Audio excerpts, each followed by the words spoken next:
Hey everybody, welcome back to the channel. And to all you beautiful people out there, thanks for watching, thanks for commenting, thanks for subscribing, and thanks for ringing the bell. That way you're always notified when I post a new video. By now, it should be obvious that there's a new sheriff in town. With Mike McCarthy taking over for Jason Garrett, Cowboys have been more active in free agency than we've seen in a long time.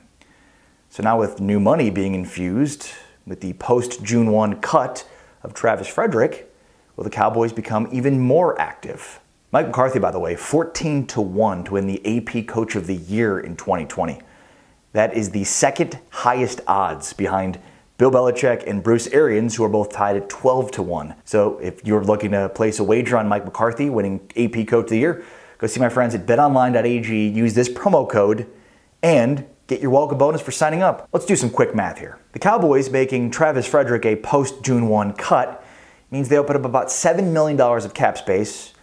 They now have about $11 million of cap space available for them to use, and $3 million of that will go towards their rookies. So the Cowboys have about $8 million of cap space to utilize right now. Now they could open up more cap space by either restructuring Tyrone Crawford's deal or outright cutting him, and that would save them another $8 million against the cap, which maybe is something that they should look into. They could also sign Dak Prescott to a long-term extension. I don't know if you've heard any mention of that anywhere lately, but they're counting him at $31 million against the cap with that franchise tag, and if they did sign him to a long-term deal, that number would probably be less. But so then the question becomes, where should they spend that money?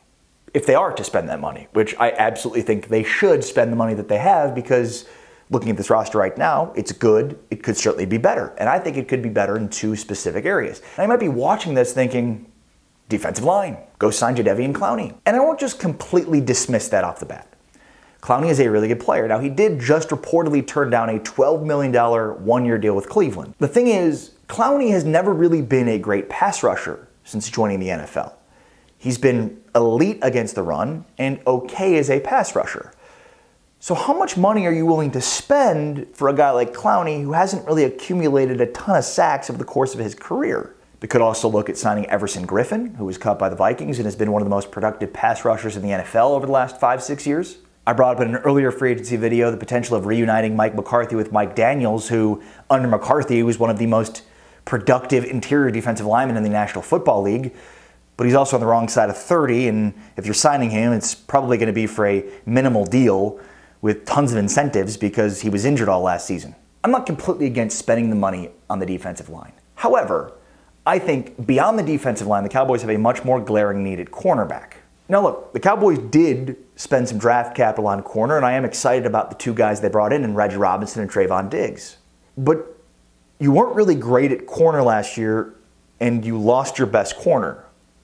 So replacing that with two rookies makes me a bit uneasy, and probably should you too, because this is a passing league. And if you look at the Cowboys' corners that return, it leaves a lot to be desired. And going from college football to the NFL at the cornerback position may be the hardest transition to make in football. The guy that tops my list is former Patriots and Tennessee Titans slot corner Logan Ryan. Logan Ryan is really good. He just finished up a 3-year deal in Tennessee that paid him about $10 million a year on average. A lot of money to pay for a slot corner, I get that. I'm not entirely sure what the market bears right now, but let's say anything between $5 and $10 million. A guy that had 4 interceptions last year and a career-high 4.5 sacks. He's productive against the run. He can step up as an aggressive corner and play very physically at the point of attack, but he's also a guy that's been a playmaker throughout his time in the National Football League. He's definitely on the higher end in terms of what you're going to have to spend, but in this case, you're getting a guy that's still 29 years old, still productive, coming off one of the best years of his career, and has shown a propensity to turn the ball over. Could also look at a guy like Darqueze Dennard, who just finished up his rookie deal in Cincinnati after becoming a first-round pick out of Michigan State. This is a guy that probably didn't reach expectations as a former first-round pick and Jim Thorpe winner, but he had reportedly agreed to a deal with Jacksonville, only to have it fall through at the end, and that contract was going to pay him just north of $4 million annually. Now, Dennard had played in the slot in his career in Cincinnati, but Jacksonville had planned on unleashing him on the outside, so he's a versatile corner that can play inside and outside, is still young, and relatively inexpensive. The Cowboys have a really good roster. Could argue a much more talented roster than they had last year, except for corner. Definitely except for corner. And they certainly have some young players that I'm excited to see what they can bring.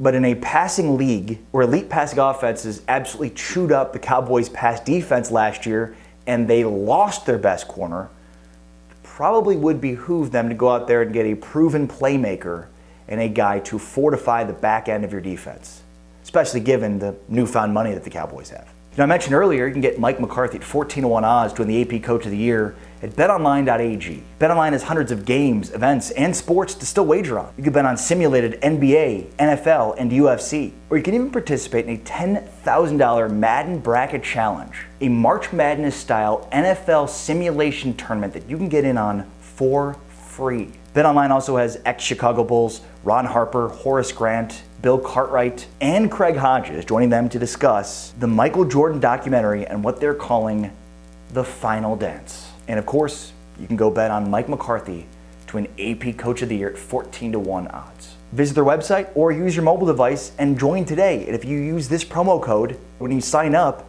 to get your free welcome bonus just for signing up. Don't miss out on any of the action. BetOnline, your online wagering solution.